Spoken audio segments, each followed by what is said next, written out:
Hi, my name is Mair and I'm recording a series of videos for Outside. I'm an outside tutor and I work with Emma and Hayley on Outcasts, our podcast about autism. I'm an autistic person myself, so I know my stuff. And this is the last video in the series, and from a suggestion from Emma from Outside, I'm doing a video on kind of tips for carers on how to help the person they're caring for. But actually, a lot of what I'm going to say today is actually about how you look after yourself as a carer. So the first thing, I'm going to jump straight in, is that emotions are difficult. So what I mean by that is I think we all know that autistic people struggle with emotions. It's when it comes to having to deal in family kind of situations or household situations if you're in a supported living kind of place. And that if you're in a situation where emotions are running high, face-to-face confrontation is very, very difficult for autistic people. Because, so for example, if someone's angry and they approach me and they want to have a chat, I can't really engage in that conversation simply because I'm feeling my own emotions, but I can also feel the other person or yours.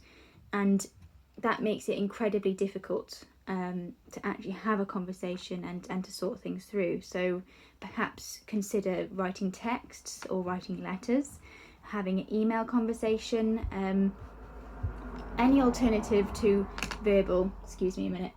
Fluffy, get out the way. Sorry. So yeah, having those difficult emotional conversations face to face can feel very confrontational, and it might mean that autistic people just won't engage.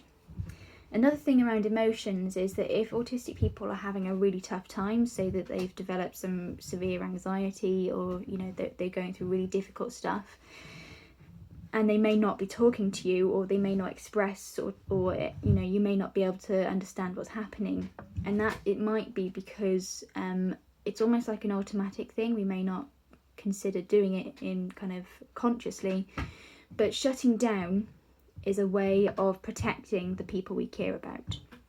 So for example, if I'm having a really tough time, I don't tend to tell people, or I can't tell people, because my brain is kind of shut down that area of communication, because I want to protect the people that I love.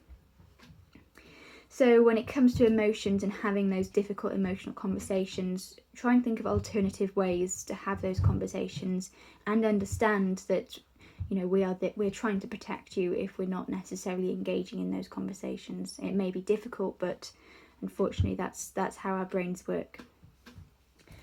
The next thing I'll say, you may need to be office manager. So because of executive dysfunction, we might find it really difficult to create routines. We might find it really difficult to stick to routines, even though that we really need those routines.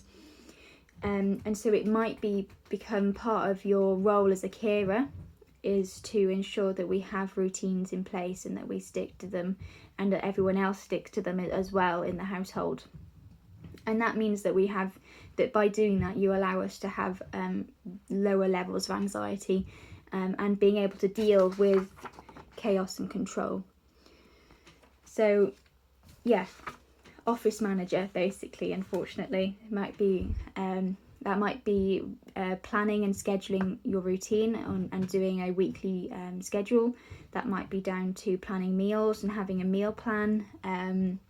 That could be ensuring that all homework is done.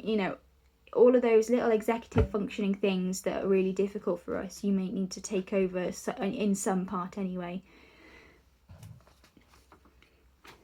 The next thing is that you don't need to fix everything.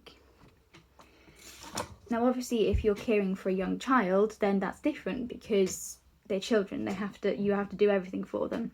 But as autistic people get older, you have to remember that you can't fix everything, and actually if you're going to be doing that and fixing everything for us, then that actually becomes quite overbearing, and we may start to get really angry and really annoyed about that, because we are still becoming adults. We still want to be independent, most of us, and so you don't need to fix everything for us, particularly if we're growing up and say in teenage years and early adulthood.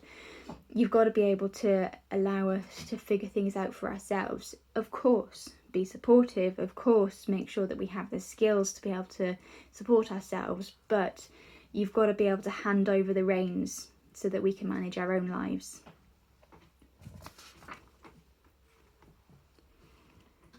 Look after yourself.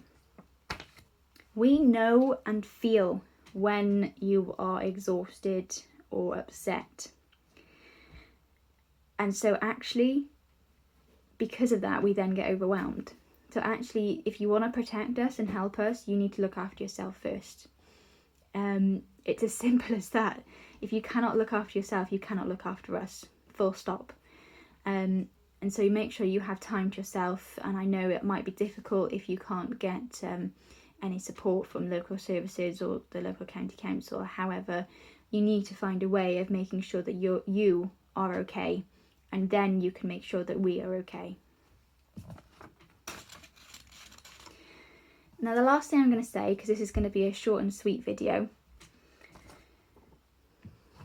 is that we appreciate your support, even if we don't express it. So we might find it quite difficult to express when we are grateful, or express that, we feel love, or we feel happiness. Because that's all in the realm of emotions, that might be really difficult. And so it may seem like the person you're caring for, or the autistic person in your life, doesn't appreciate everything that you do for them. And I just wanted to say that on the whole, autistic people know what you've done for them, and we do appreciate that. It just might be difficult for us to express that we appreciate your support. So that was really quick, a couple of tips, mainly around looking after yourself, really, because I think carers' health and well-being is often neglected when it comes to having someone else in the family that needs to be cared for. And so I just wanted to emphasise the importance of looking after yourself as a carer, and accessing support as a carer, not support for the person you're caring for, but as for you. I think that's really key. So another thing that I will say is get in touch with other carers and other families.